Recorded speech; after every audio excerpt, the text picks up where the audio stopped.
నమస్తే. నేను సిరి. ఇప్పుడు చూస్తున్నట్టయితే సినిమాలు చాలా వరకి ఈ పండగ సందర్భంగా అయితే రిలీజ్ అయినాయి. అయితే ఓవర్‌సీస్‌లో మరి 'చెర్రీని' బీట్ చేసిన 'వెంకి మామ' అని చెప్పేసి అయితే వార్తలొస్తున్నాయి. మరి ఏం జరిగిందనే అంశాన్ని మనకు వివరించడానికి మనతో పాటు ఉన్నారు ప్రముఖ సీనియర్ జర్నలిస్ట్ యజ్ఞమూర్తి గారు. నమస్కారం సార్. నమస్తే. సార్ ఇప్పుడు చూస్తుంటే మరి 'చెర్రీని' బీట్ చేసిన 'వెంకి మామ' అది కూడా ఓవర్‌సీస్‌లో ఏంటంటారు సార్ ఇది? సంక్రాంతి సీజన్. సో ఎప్పుడూ కూడా ఆ సంక్రాంతి సీజన్లో రిలీజ్ అయినటువంటి సినిమాల్లో ఏదో ఒకటి బ్లాక్ బస్టర్ అవటం ఖాయంగా కనిపిస్తూ ఉంటుంది. ఒక ఆనవాయితీగా మారిపోయిందని చెప్పుకోవాలి. గత సంవత్సరం మనం చూసాం 'హనుమాన్' అనే సినిమా ఏ రేంజ్ విజయాన్ని సాధించింది. ఈవెన్ నెగిటివ్ టాక్ వచ్చినటువంటి 'గుంటూరు కారం' కూడా ఏ స్థాయి కలెక్షన్ సాధించిందో కూడా మనం చూసాం. అంటే ప్రతి సంక్రాంతికి కూడా జనం దగ్గర డబ్బులు కాస్త జేబులు కళకళలాడుతూ ఉండేటువంటి సీజన్ అది. అందుకని ఆ పండగను ఎంజాయ్ చేస్తారు, పండగతో పాటు సినిమాలను ఎంజాయ్ చేస్తారు. ఇది కూడా ఒక ఆనవాయితీ మన తెలుగు వాళ్ళకి సంబంధించి. సో అందు గురించి ఎట్లయినా సరే సంక్రాంతికి సినిమాలు తీసుకురావాలని చెప్పేసి నిర్మాతలు చాలా కష్టపడతారు, దర్శకులు కష్టపడతారు, హీరోలు కూడా ఎదురు చూస్తారు. ఆ టైంలో రిలీజ్ అయితే మనకి మిగతా టైంలో రిలీజ్ చేసిన దానికంటే ఆ టైంలో మరింత ఎక్కువ కలెక్షన్స్ వస్తాయనేది బాగా బలంగా నమ్ముతారు. అదే ప్రతిసారి నిజమవుతూ ఉంటుంది కూడా. అంటే ఆ పొటెన్షియల్ ఉంది కాబట్టే ఎంత తక్కువలో తక్కువ వేసుకున్నా కానీ 500 ఆ పైన 500 కోట్లు ఆ పైన గ్రాస్ వస్తూ ఉంటుంది. పోయినసారి వచ్చింది, ఈసారి కూడా వచ్చింది. ఈసారి 3 సినిమాలు బరిలో ఉన్నాయి. గేమ్ చేంజర్ పాన్ ఇండియా సినిమాగా రిలీజ్ అయింది. అది 400 కోట్ల పైనే బడ్జెట్తో తయారైన సినిమా. అట్లాగే ఇంకో 'డాకు మహారాజు'. సో బాలయ్య బాబు హ్యాట్రిక్ తోటి మంచి ఫామ్లో ఉన్నటువంటి టైం. అలా ఆ సినిమా.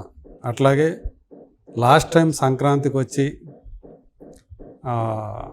ఇబ్బంది పడ్డాడు 'సైంధవ్' అనే సినిమాతో వచ్చి ఒక డిజాస్టర్ మూట కట్టుకున్నట్టు వెంకటేష్.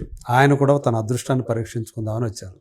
కాకపోతే ఆయనకి ఏంటంటే అనిల్ రావుపూడి లాంటి ఒక బ్యాంకబుల్ డైరెక్టర్ ఆయన చేతిలో ఉన్నారు ఈసారి. అదివరకు ఆయనతో కలిసి చేసినటువంటి F2, F3 సినిమాలు రెండూ కూడా ప్రాఫిటబుల్ వెంచర్సే. అందులోనూ F2 అనేది ఆయన career best film in terms of box office figures. ఇప్పుడు ఈ సంక్రాంతికి వస్తున్నాం అనే సినిమా ఆయన ఓన్ ఫిలిమ్స్లో చూసుకుంటే ఇప్పుడు బెటర్ ఫిలింగా నిలిచిందనే చెప్పాలి. సో పెద్ద కాంటెంట్ లేకుండా కేవలం వినోదాన్ని నమ్ముకొని అనిల్ రావుపూడి తీసినటువంటి ఆ సినిమా ఈరోజు కేవలం మన తెలుగు రాష్ట్రాల్లోనే కాకుండా ఓవర్సీస్లో కూడా మంచి కలెక్షన్స్ని అందిస్తూ ఉంది. అంటే బ్లాక్ బస్టర్ రేంజ్ కలెక్షన్స్ని అందిస్తూ ఉంది. అది ఏ స్థాయి కలెక్షన్ అంటే గేమ్ చేంజర్ లాంటి, అంటే అక్కడ ఓవర్సీస్లో చూసుకున్నప్పుడు తనకు గ్లోబల్ స్టార్ అని ఒక ట్యాగ్ ఏదైతే ఉందో దానికి తగ్గట్లుగా ఇనిషియల్గా ప్రీమియర్స్ కానివ్వండి, ఫస్ట్ డే కానీ మంచి కలెక్షన్సే వచ్చాయి. మిగతా 2 సినిమాలతో పోల్చుకుంటే గేమ్ చేంజర్కి మొదటి రోజు మంచి కలెక్షన్సే వచ్చాయి. కానీ ఆ తర్వాత ఆ నెగిటివ్ టాక్ వల్ల అది డిజాస్టర్ స్థాయికి పడిపోయింది. అది మరోవైపు అతి తక్కువ స్క్రీన్స్ లభించినప్పటికీ కూడా వచ్చినటువంటి పాజిటివ్ టాక్ తోటి సంక్రాంతికి వస్తున్నాం అనే సినిమా బ్లాక్ బస్టర్, మామూలు బ్లాక్ బస్టర్ కాదు, డబుల్ బ్లాక్ బస్టర్ రేంజ్కి చేరుకుంది అని చెప్పేసి ట్రేడ్ వర్గాల వాళ్ళు చెప్తున్నటువంటి మాట.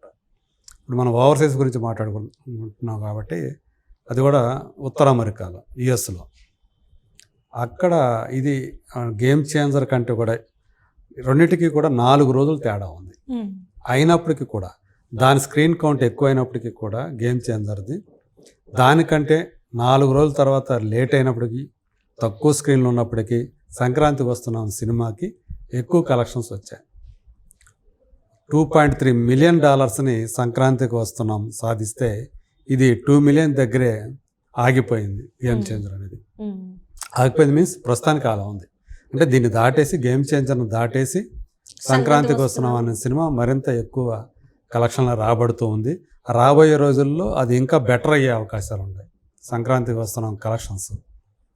మరోవైపు దీని కలెక్షన్స్ బాగా డ్రాప్ అయిపోయాయి. అంటే ఆల్మోస్ట్ ఇక షేర్ అనేది రాని పరిస్థితికి వచ్చేసింది. అంటే మెయింటెనెన్స్కి వస్తే చాలు థియేటర్లో మెయింటెనెన్స్కి వస్తే చాలు అన్న పరిస్థితి గేమ్ చేంజర్ వస్తే, మరోవైపు అది గేమ్ చేంజర్ స్క్రీన్స్ని కూడా లాగేసుకుంటూ మంచి కలెక్షన్ సాధిస్తూ దూసుకుపోతుంది. వెంకటేష్ కెరీర్లోనే ఓవర్సీస్లో చూసుకున్నా కానీ బిగ్గెస్ట్ బ్లాక్ బస్టర్కి ఇప్పుడు సంక్రాంతికి వస్తున్నాం సినిమా నిలిచింది. సో అలా విక్టరీ వెంకటేష్ తన కెరీర్లో ఇప్పుడు ఒక రకంగా చెప్పాలంటే ఇంకా ఆయన స్టార్డమ్ అంతా అయిపోయింది, ఇంకా కెరీర్ దాదాపు ముగిసిపోయింది అనుకుంటున్న టైంలో ఆయన ఈ స్థాయి విజయాన్ని సాధించడం అనేది ఒక పెద్ద విశేషంగా అందరూ కూడా చెప్పుకుంటున్నారు. అసలు ఎందుకు అంత కలెక్షన్స్ వస్తున్నాయి అనేది కూడా చాలామంది ఆశ్చర్యపోతున్నారు. ఎందుకంటే సినిమా చూసిన వాళ్ళకి ఎక్కువ నవ్వుకోవడానికైతే బాగా ఉంది, బట్ కాంటెంట్ వైజ్గా చూసినప్పుడు ఏముంది ఇందులో, పెద్ద ఏమీ లేదు కదా, అసలు స్టోరీయే లేదు కదా అన్నట్లు విశ్లేషిస్తున్నారు. కానీ స్టోరీ బలమైన స్టోరీ లేకపోయినప్పటికీ కూడా ఆ కామెడీ సన్నివేశాలు ఏవైతే ఉన్నాయో, అలాగే ఆ డైలాగ్స్ ఏవైతే ఉన్నాయో, విట్టి డైలాగ్స్ ఏవైతే ఉన్నాయో, చిన్నపిల్లాడి చేత ముదురు మాటలు చెప్పించారు అని చెప్పేసి ఒక విమర్శ ఉంది. అయినప్పటికీ కూడా ఎందుకు జనం అంతా తండోపతండాలుగా థియేటర్లకి ఆ సినిమాకి వెళ్తున్నారు అంటే వాళ్ళకి అది నచ్చింది, కనెక్ట్ అయింది, ఆ డైలాగ్స్ కనెక్ట్ అవుతున్నాయి. సో ఆ ట్రయాంగిల్ స్టోరీ ఏదైతే ఉందో, ఒక హీరో ఇద్దరు హీరోయిన్లు, గతంలో చాలా కొన్ని సినిమాలు అలా వచ్చి పెద్ద పెద్ద విజయాలు సాధించాయి. ఒక హీరో ఇద్దరు హీరోయిన్లతోటి చేసేటువంటి రొమాన్స్ కానీ, ఆ ముగ్గురు మధ్య ఉండే కెమిస్ట్రీ కానీ ఒక్కోసారి వర్కౌట్ అవుతుంది. ఆ వర్కౌట్ అయినప్పుడు అది ఏ స్థాయి విజయానైనా సాధించే అవకాశం ఉంటుంది. ఇప్పుడు సరిగ్గా సంక్రాంతికి వస్తున్నాం అనే సినిమా, పైగా హీరో తప్పించి మిగతా ఇద్దరు హీరోయిన్లు స్టార్ హీరోయిన్లు ఏం కాదు. ఐశ్వర్య రాజేష్కి అయితే ఇక్కడ ఇంతవరకు సక్సెస్సే లేదు. మార్కెట్లు అంటే తమిళ హీరోయిన్ గానే చూస్తున్నారు అంతే. ఆమె 4-5 సినిమాలు ఇంతకుముందు చేశారు, కానీ ఒక్క సినిమా కూడా సక్సెస్ కాలేదు. మరోవైపు మీనాక్షి చౌదరి సక్సెస్ ట్రాక్లో ఉన్నా కానీ ఆమె ఇంకా టాప్ లీగ్లోకి ఇంకా రాలా. రష్మిక రేంజ్ హీరోయిన్ కాదా. సో అయితే ఇప్పుడు ఒక్కో సినిమా తర్వాత ఆమె క్రేజ్, ఆమె ఇమేజ్ కూడా పెరుగుతూ వస్తూ ఉంది. సో ఇలాంటి ఇద్దరు యంగ్ హీరోయిన్స్ తోటి ఒక సీనియర్ స్టార్ అయినట్టు వెంకటేష్ ఈరోజు ఒక రకంగా చెప్పాలంటే ఒక మ్యాజిక్కే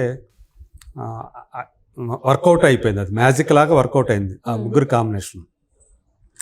దానితోటి బుల్లిరాజు క్యారెక్టర్ కానివ్వండి, అన్ని పాత్రలు కూడా తమ పరిధుల వరకు ఏ పాత్రకి ఎంత ఇంపార్టెన్స్ ఉందో ఆ మేరకు అది ఎంటర్టైన్మెంట్ అందించింది. అందుగురించే ఎంత పెద్ద విజయం సాధించింది. కేవలం తెలుగు రాష్ట్రాల్లోనే కాకుండా అటు యుఎస్లో కూడా ఒక ప్రపంచాన్ని సృష్టించిందని చెప్పాలి. $1 మిలియన్ రావటమే చాలా గొప్పగా చెప్పుకుంటాం మనం. అలాంటిది $2.3 మిలియన్ ఇంకా కంటిన్యూస్. దాని రన్ అనేది గోల్డ్ రన్ అనేది ఇంకా కంటిన్యూ అవుతూ ఉంది. సో అది 2.5 దగ్గర ఆగుతుందా, ఇంకా 3 మిలియన్కి వెళ్తుందా, ఇంకా పైనకి వెళ్తుందా అనేది రాబోయే కాలమే మనకు చెప్తుంది. కానీ $3 మిలియన్ వసూలు చేసేంత పొటెన్షియాలిటీ ఆ సినిమాకు ఉంది. ఎందుకంటే ఇప్పటికీ కూడా ప్రేక్షకులు బాగా థియేటర్లకి వస్తున్నారు ఆ సినిమా ఆడుతున్న థియేటర్లకి. కాబట్టి ఖచ్చితంగా దాన్ని కూడా 3 మిలియన్ మార్కును కూడా చేరుకునే అవకాశాలు ఉన్నాయని చెప్పేసి అక్కడి ట్రేడ్ వర్గాల వాళ్ళు చెప్తూ ఉన్నటువంటి మాట. Right sir, thank you so much sir.